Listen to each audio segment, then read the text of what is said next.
नमस्कार, आप देख रहे हैं विविध भारत न्यूज और मैं हूं आपके साथ मानवी ठाकुर। शुरुआत करते हैं आज की खास खबरों से। उत्तर प्रदेश में योगी आदित्यनाथ की दूसरी बार सरकार बनने के बाद 100 दिन का कार्यकाल पूरा होने पर सरकार के मंत्री हर जिले में जाकर सरकार की उपलब्धियों का गुणगान करने में जुटे हुए हैं। इसी श्रृंखला में शुक्रवार को उत्तर प्रदेश के आयुष, खाद्य सुरक्षा एवं औषधि प्रशासन विभाग के राज्य मंत्री स्वतंत्र प्रभार दयाशंकर मिश्र दयालु मथुरा आए। यहाँ उन्होंने कलेक्ट्रेट सभा कक्ष में प्रेस वार्ता आयोजित कर योगी सरकार का जमकर महिमा मंडन किया और विकास गाथा के एक के बाद एक अध्याय का बखान किया। इस प्रेस वार्ता में उनके साथ मथुरा के जिलाधिकारी नवनीत सिंह चहल, वरिष्ठ पुलिस अधीक्षक अभिषेक यादव, मुख्य विकास अधिकारी डॉक्टर नितिन गौड़ सहित तमाम विभागों के अधिकारी और भारतीय जनता पार्टी की जिला अध्यक्ष मधु शर्मा प्रमुख रूप से मौजूद रहीं। इसी बीच जब पत्रकारों ने मथुरा जिले की बिजली की समस्या को लेकर सवाल किया तो मंत्री से लेकर जिला प्रशासन के अधिकारी अपना बचाव करते नजर आए। बिजली कटौती पर कहा कि इस बार बिजली की डिमांड ज्यादा बढ़ गई है, इस वजह से यह परेशानी आई है। वहीं जनपद में हाल ही में बनाई गई सड़कें टूट जाने के सवाल पर दयाशंकर मिश्र दयालु ने कहा कि कहीं कुछ कमी रह गई हो तो उसे सुधार दिया जाएगा। सांसद हेमा मालिनी की निधि से तैयार होने वाले पीकू वार्ड में हुए घोटाले को लेकर उन्होंने कहा कि कोई भी दोषी बख्शा नहीं जाएगा। 100 दिन का हर मंत्रालय को उनको एक लक्ष्य निर्धारित किया गया था कि 100 दिन में आपको इतने काम करने हैं और उन सारे मंत्रालयों ने अपने उस 100 दिन के लक्ष्य को पूरा कर दिया। इस सरकार ने पूरे 5 साल के कार्यकाल को 100 दिन, 6 महीना, 2 साल और 5 साल, 1 साल, 2 साल, 5 साल ऐसे करके कुल 5 कैटेगरी में विभाजित कर दिया है। तो उसी के 100 दिन पूरा होने पर आज उस कड़ी में हम आपके बीच में आज यहाँ आए हैं। हम जिस मंत्रालय से हैं उसमें भी हमको जो लक्ष्य मिला था उसको हमने पूरा किया। एक ऐसी सरकार है, आपने पिछली बार 17 की सरकार बनी थी पहली बार, तो उन्होंने 86 लाख लघु और सीमांत किसानों के 36,000 करोड़ रुपए के फसली ऋण माफ़ किए।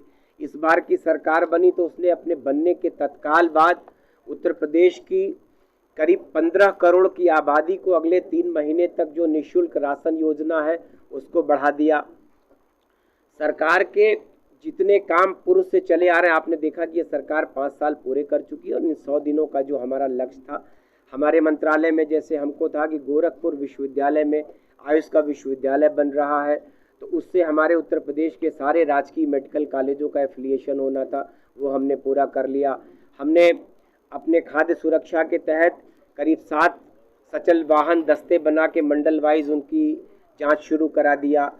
तो लेबोरेटरी हमारी नई बननी शुरू हो गई। तो इस तरह से अलग अलग मंत्रालयों के अलग अलग विभागों के जो लक्ष्य थे उसको हासिल कर लिया है। अब अगले 6 महीने के लिए जो लक्ष्य निर्धारित है उस पर काम शुरू हो गया है। लेकिन लक्ष्य में आज जो आप बात करा रहे हैं, जो इसमें विकास कार्य हुए हैं और इस पुस्तकालय को 100% दिखा दिया गया है, लेकिन वो कार्य जहाँ हुए हैं वहाँ गुणवत्ताहीन हुए हैं और बहुत सी जगह हुए। हमने आपको 2017 से लेके आज तक हमारी जो योजनाएं हैं उनकी चर्चा किया, बजट की चर्चा किया आपसे कि जो बजट पहले 2016-17 में 3 लाख करोड़ रुपया होता था, वो बजट बढ़ा है, वो अब 6,15,000 करोड़ रुपया हो चुका है। तो ये सारी चीज़ें समय के साथ हमारी बढ़ती जा रही हैं। जो जो लक्ष्य हमने निर्धारित किए उनको पूरा करने के लिए अधूरी जो योजनाएं हमारी हैं, बाणसागर योजना, अर्जुन सहायक योजना, इन सब तरीके से कह के हमने अपनी नहरों की सिंचाई की योजना को भी बढ़ाया है।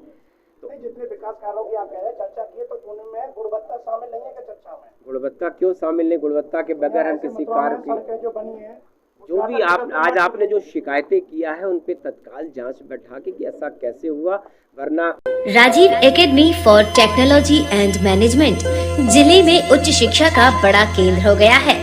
Doctor APJ Abdul Kalam technical university के MBA से 7वीं रैंक प्राप्त इस कॉलेज में छात्रों को न केवल पढ़ाई का बेहतर माहौल मिल रहा है, बल्कि बहुराष्ट्रीय कंपनियों से बेहतर प्लेसमेंट भी। उच्च शिक्षा का बेहतर केंद्र इसलिए भी है क्योंकि यहाँ कौशल विकास के लिए नियमित कार्यशाला, प्रशिक्षण कार्यक्रम, अतिथि व्याख्यान का भी आयोजन होता है।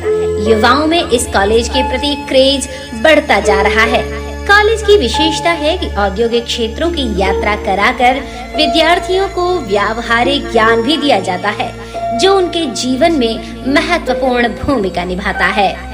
यहाँ की उच्च तकनीकी कक्षाएं किताबी ज्ञान तो देती ही हैं, छात्रों का बेहतर मार्गदर्शन भी करती हैं। पढ़ाई के अलावा अतिरिक्त पाठ्य चर्चा में भी छात्र भाग लेते हैं।